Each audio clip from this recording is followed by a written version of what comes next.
When backlog items are clear and well structured, the entire team can focus on delivery instead of clarification. In this video, I will walk you through a practical approach to refining backlog items before sprint planning.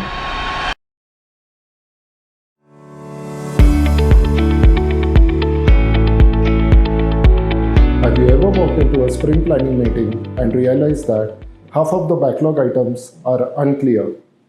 The team starts asking questions, estimates become guesses, and the meeting turns into a long discussion instead of planning. That usually happens because the backlog was not refined properly. Hi, I'm Pankaj.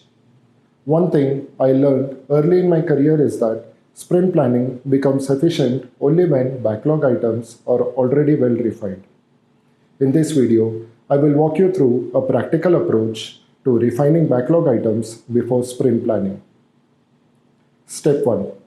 Ensure the problem is clear. Before refining any backlog item, make sure the problem statement is clear. Ask yourself a simple question.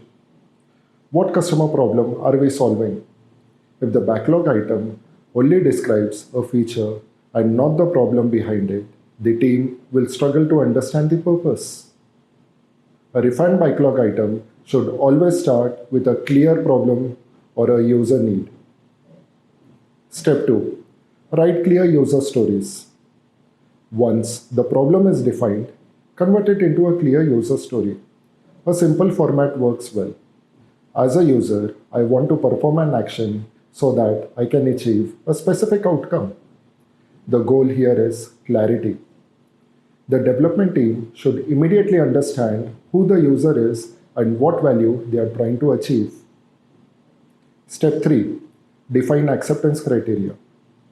Acceptance criteria remove ambiguity. These criteria clearly define what success looks like. They help developers understand the expected behavior and help QA teams validate the feature.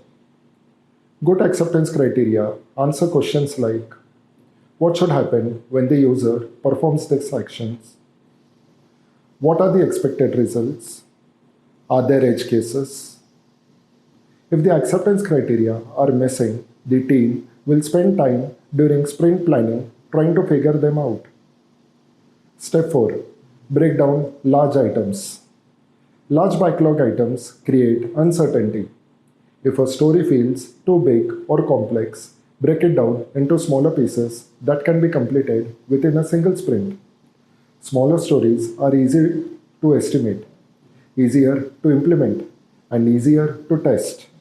This also improves delivery predictability. Step 5. Align with the development team. Backlog refinement should not happen in isolation. Before sprint planning, discuss important backlog items with the development team. Clarify technical dependencies, constraints, and possible implementation approaches. This collaboration ensures that by the time sprint planning happens, most questions are already answered. Step 6. Ensure the item is ready for sprint. A refined backlog item should meet a simple readiness check. The team understands the problem. The user story is clear. Acceptance criteria are defined. The item is small enough to complete in a sprint. When these conditions are met, sprint planning becomes much faster and more productive. Backlog refinement is not just a preparation activity. It is one of the most important responsibilities of a product manager or a product owner. When backlog items are clear and well structured, the entire team can focus on delivery instead of clarification. I'm curious to hear from you. What is the biggest challenge your team faces during backlog refinement or sprint planning? Let me know in the comments below. Thank you.